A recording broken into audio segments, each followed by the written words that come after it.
As you're watching the video, the question is going to be, think about when you first started playing football as a child and those first few years that you played.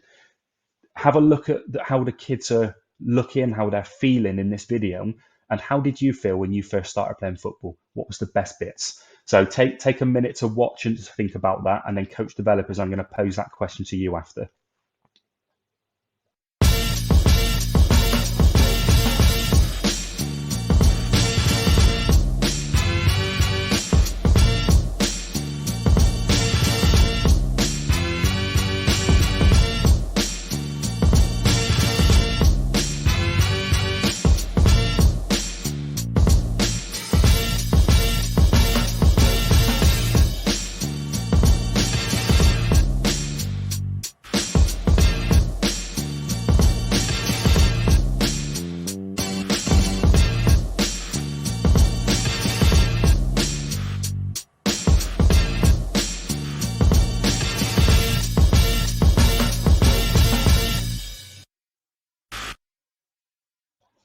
Brilliant. I'm going to mix this up slightly. Gaz, I'm coming to you first.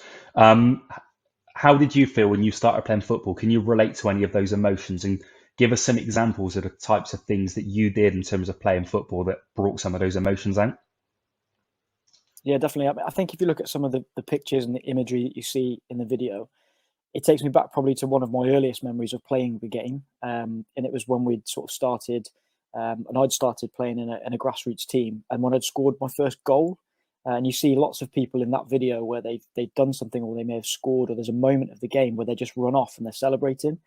And growing up through the 90s, I'm a big Tottenham fan. We weren't particularly very successful at those times, but football gave me the opportunity that when I got together with my mates that we could try and emulate some of our role models. And at the time, David Ginola was definitely one of those. And I remember scoring this goal 6 yards out. I've smashed this ball in the net. Keepers had no chance. And I ran off blowing kisses to about 15 people on the sidelines. And just that elation of putting the ball in the back of the net and trying to, feel those emotions of being able to score your first goal was something that will stick with me for a long time.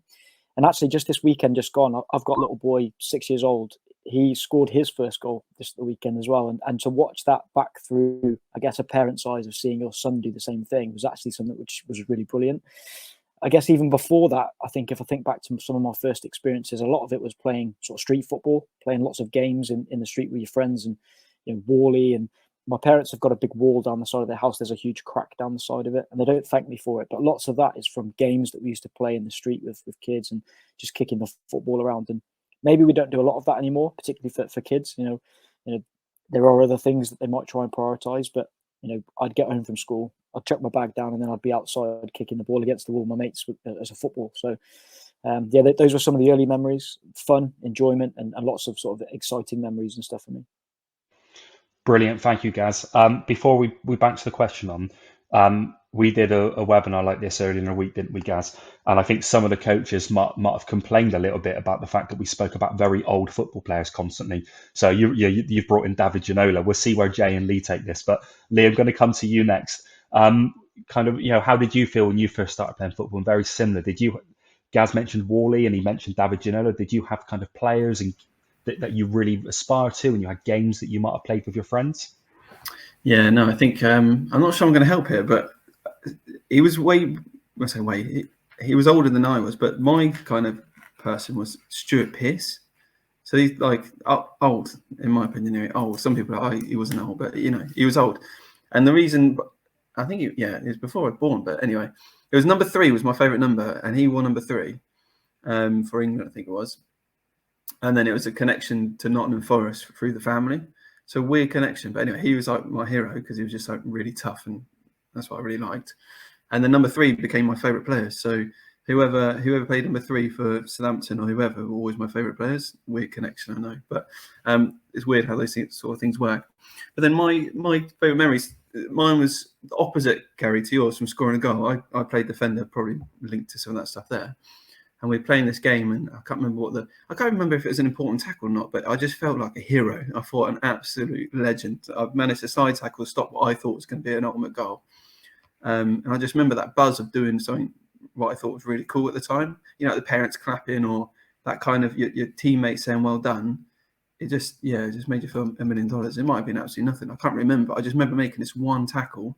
I can't remember who we were playing against or anything, but I just remember making this one tackle and feeling, absolutely amazing for it. But I think that's what we love about football, isn't it? It's those moments individually that then spark that kind of love of the game, and I think that's what we need to capture, especially when we design our sessions and that sort of stuff. That's a typically English British thing, isn't it? A big tackle and everybody applauds, and that's the moment that everyone remembers. But Lee, I can resonate with that because I was a goalkeeper growing up, and I remember going to a new primary school, struggling to make friends. Weeks have gone by, but we had this concrete five-a-side pitch where about 80 kids went and played, before school, lunchtime, after school.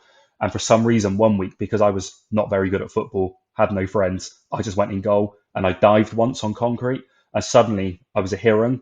And then I could dive all the time, but suddenly that helped me create a friendship group and it become a talking point. So similar, like Gaz spoke about scoring goals, but these memories could be anything. It could be a tackle, it could be a save, it could be a shot, but we remember them for life, don't we? They have such a big impact on us. So Jay, no pressure, but what was your memory? How did you feel when you first started playing football, and what were the really fun games that you played? I love the idea of you diving on concrete. I've just got to say that out loud. Nor are we suggesting that we get our kids to do that. But anyway, that's brilliant story. My first proper memory of football, I think generally, was my dad took me to watch Sheffield Wednesday against Man United. And he was a lifelong Man United fan. He had a season ticket. And we ended up in the Wednesday end. And I got a Man United shirt on underneath my coat. And United scored. Paul Scholes, left foot half volley, right in a stanchion. And I jumped up and celebrated. I was the only person in the crowd, as you can imagine. And I just never forget it. But I remember that game, and it's similar to what Lee was saying. I had no idea if I wanted to be a keeper or a defender or a striker or a midfield player or whatever. But I know I don't know. I've just got this feeling that different players got people off their seats in different ways. So Benito Carboni, showing my age a little bit, would skillfully go past 3 or 4 like David Ginola, and people would get off their feet, or Peter Schmeichel would make a big save, or Paul Scholes would smash a 60-yard diag, or Steve Bruce would go and smash somebody and tackle, and everything sparked interest in somebody in a different way. And I just, again, like Lisa, that's the beauty of the game, isn't it? And I remember then my thing was to, a bit like Gaz, play with my mates on a field right behind the house, which also had a wall. It might be the same wall, Gaz, who knows?